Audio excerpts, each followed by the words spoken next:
everyone, it is Drag Race, Canada's Drag Race, Season 1, Episode 2, Her-itage Moments. So, Kynes have very much like, this doesn't fit my fantasy moment, if you remember Valentina in All-Stars. So we have a very traditional Drag Race. I don't have a problem with it. I saw some people, I always try to do my recaps before I look anywhere in social media. I'm not on Facebook, I'm not really on Twitter, but I sometimes look to see what the top tweets are. So I don't know how anyone feels about this, so this is just my thoughts, but regarding last week's episode, I saw a lot of people who kind of felt like it wasn't a very inventive episode.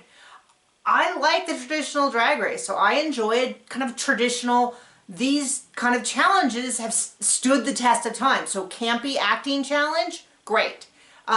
Silly mini challenge that really doesn't have anything to do with drag, perfect. So especially when we're talking about, that's one of the problems with All-Stars right now in the US is that they are eliminating the mini challenge. They're having everything be randomly assigned, and so they're going to do drag ballet. They have to do kind of traditional ballet into a more party style dance number. They weren't super clear on what their goal was. Were they looking for funny, entertaining, sexy, most realistic? Who knows?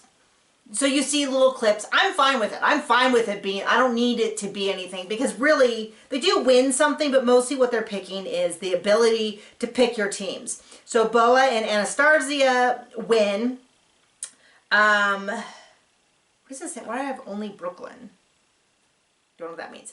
Boa picks Priyanka, Kynes, Scarlett, Jimbo, and then Anastasia picks Tainomi, Rita Baga, Kiera, Lemon, and then no, I can't pronounce her name either. Ilana gets picked, goes to go with Boa's team, and Scarlett and Ilana have this weird connected sort of chemistry. But I agree with Jimbo, who was like, I don't know what they're doing. I agree. I didn't get it. I mean, like, it was kind of interesting that they were like so in key. I couldn't understand a word they said when we get to the challenge, all that. So we're doing these heritage moments, which Jimbo describes as cheesy but sweet, which is a great starting point for a drag acting challenge. Boa's team is about the right to vote, drag queens the right to vote, and then Anastasia's team gets this rare doctor diagnosis. There's this moment between Kynes and Brooklyn that they have been promoting all week. And all week I was like, they were trying to compare it to when Pearl and RuPaul had this tense moment. But even when I saw the commercials, I thought, I think Kynes joking. Like, I think she's trying to joke, like, oh, of course I forgive you. And they kind of really try to play to this ampy moment. I don't think it came off as a joke, but to me it was pretty clear that she was kind of trying to joke about it, like lighten the mood, and it didn't quite land. But I don't think it was quite as like gag worthy as a lot of people were trying to make it online. But anyway, Kynes says, I forgive you, Brooklyn. Okay, whatever.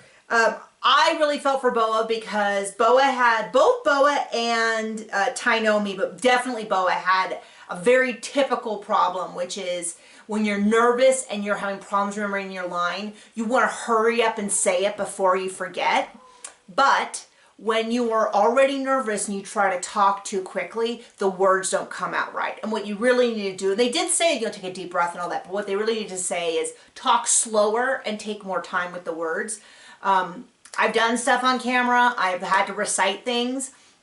Did not get a chance to memorize them, but I had the same problem, which is like you want to hurry up and say it all at once, and then you get caught over. So when she was trying to speak faster, and I think it was really the fast that was throwing it off. And I felt for her because you know you're doing badly, and it amps up your nerves, which makes everything worse. And so I totally get it, but it was really clear that she was struggling with that. Scarlett and Ilana, I didn't understand a word they said, and he even said that. He's like, make sure you're enunciating, because I still didn't understand a word they said. You could have removed them from the sketch, and I would have gotten just as much comprehension from the sketch. I didn't understand a word they said. Kiera, for me, is starting to win my heart. So last week, Kiera had the scarecrow look that a lot of people felt was underappreciated. I agreed. I thought it was the most visually interesting. I think Drag Race as a brand understood that, because that was one of the looks that I saw over and over and over and over again on social media. I am on Instagram, and so I saw it a lot on Instagram.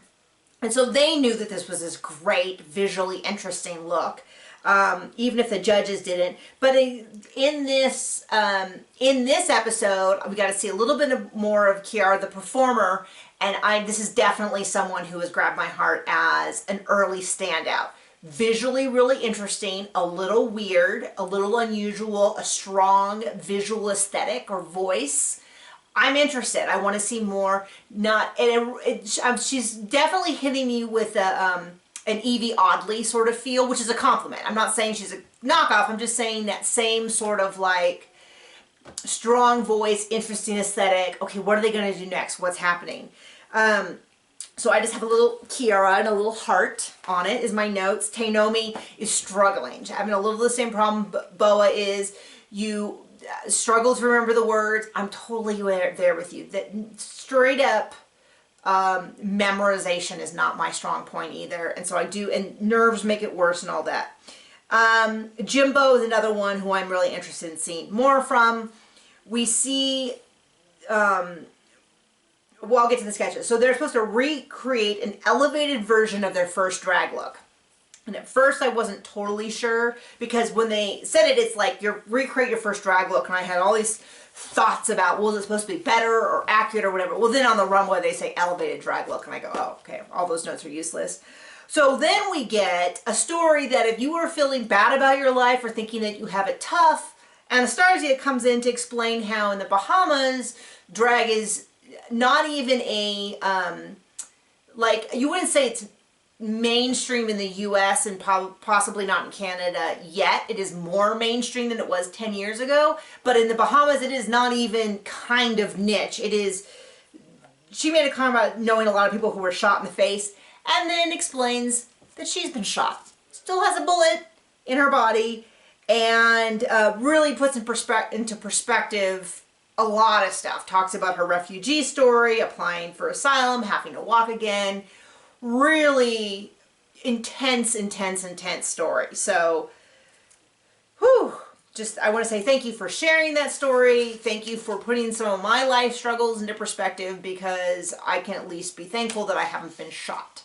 So, I have an issue. This is really common, so I think it's just a drag aesthetic I don't get, which is I don't get, and I said this last season on season 12 of the US RuPaul's Drag Race. I've said it on All Stars, which was I don't understand the idea of creating a dress with bosoms in the dress if you're not going to do any padding. I just don't really understand that. Have the dress come up straight against, if you're going to do an androgynous look or a that kind of thing, but I don't get the idea of having the dress come out and then just have space in here. But maybe it's just a fashion thing I just don't get. So there's my one thought.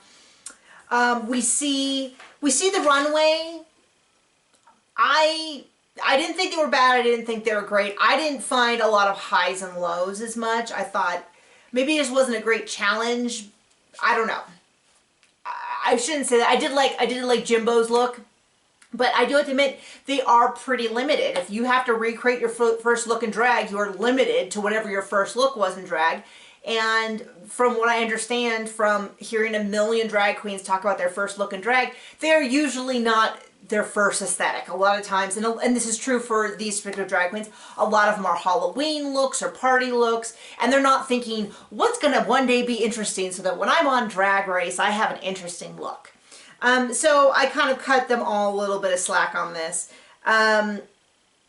Anyway, we watch them. I found Boa to be one note, to use a common criticism that we hear a lot of times on RuPaul's Drag Race. One note, very shrill.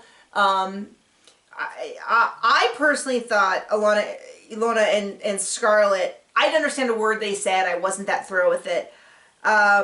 Jimbo was okay. Some of the slaps were really off.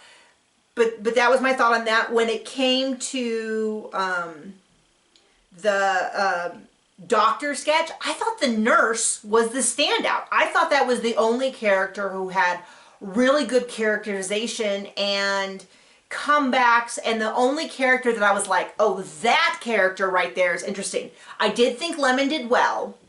Maybe because her scene partner was struggling, it threw off the whole timing, but I thought Anastasia as the doctor was okay, and that's like good, okay, like didn't stand out as bad. But I thought the nurse, who must have been Rita Baga, because I did the whole like, oh, this is so-and-so and this is so-and-so, must have been Rita Baga, but no one talked to, I guess they were safe, which surprised me because I thought the nurse was a stand-up. Now, Kiara was also a stand-up, I thought, who was excellent. Did pretty good. There were some moments, some choices they made with their manner. I didn't get the whole like trying to fall and then pulling out the red necklace and then falling, and maybe that is a heritage reference that I wouldn't understand because I don't know the source material. But but I'm still okay. So in general, I agree with the judging in the sense that I thought Lemon, Kira, Priyanka, and Jimbo were good. So those were in the top. And I agree that Tainomi and Boa and Kind were lower. But for me, I thought Rita should have been in the top. And I guess I'm okay with Alana and Scarlett being safe because even though I didn't understand what they were saying, the characterization wasn't bad. So I don't have as much of a problem with that. Excuse me. I also didn't like Priyanka's character. I didn't find her that interesting. But is that really fair if that's how it's written? So maybe I just didn't think that the character was as interesting. But anyway, we end up with Lemon as a winner. Okay. I don't think she should have been safer in the bottom. I don't know if I would have necessarily go for her as a winner, but she definitely did good. I guess I was still struggling because I was like, but the nurse was so good. And then we end up with Kind and Tainomi in the bottom, and then Tainomi stays. I like Tainomi. I don't have a problem with it. I just didn't feel really strong. I mean, for me, I kind of felt like Boa struggled so much more, especially in the rehearsals, that I think I would have put Boa in the bottom. No offense to Boa, but maybe they're grading on a little bit of a record system where Kind was in the bottom last time, in the bottom 3, and so that pushed her into the bottom 2. That is a very fair way of judging. I would like to see is if they are going to have 3 judges who get an equal say, I would like to see a judging room. I know that RuPaul's Drag Race does not have a judging room. Never's had a judging room. They do a little bit of talky at the table. But I kind of feel like I would like to hear them with different points of view. I think that's just kind of like if you're going to break the judge, the final, because you know on RuPaul's Drag Race, it's always like, I've listened to the other judges, but it is my decision alone. Okay, well, if you're going to break it amongst 3 people, then let's at least hear them hash it out. Let's, you know, maybe I would feel differently if they said stuff like, you know what, it's just not fair to put someone else in the bottom when Kind has been in the bottom 2 weeks in a row. They should have to prove themselves. Okay, fine. That's a great argument. But maybe they just don't want to. I do find it a little unusual that RuPaul is still giving the challenges. I do like that they are breaking up the judges instead of having.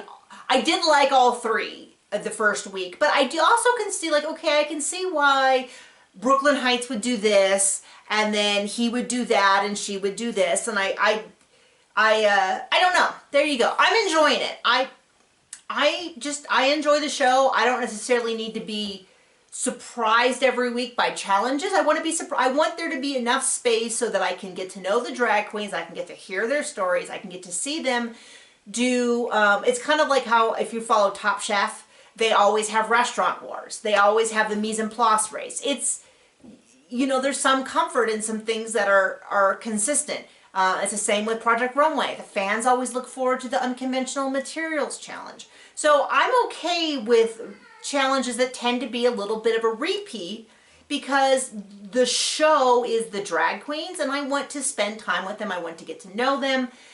They are all enchanting.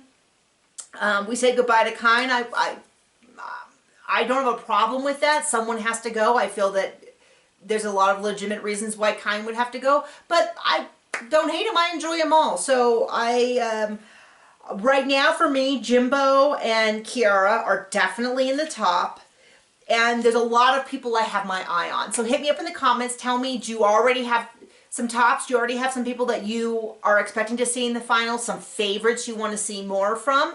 Who are yours? Who are you? I feel like there's a lot of people that I don't have an opinion on yet. I'm not saying they're bad and I don't like them. I'm just saying I'm going to wait and see what stands out, because we're all still nervous. We're all, and I say we're, I have nothing to do with it. But the drag queens, they're in a new environment. They finally got their shot. Maybe for a lot of them, they've been watching these shows for a while. It's very stressful, you know, to try to be like, be your authentic self with a million cameras and mics and all that. So anyway, I will see you guys next week.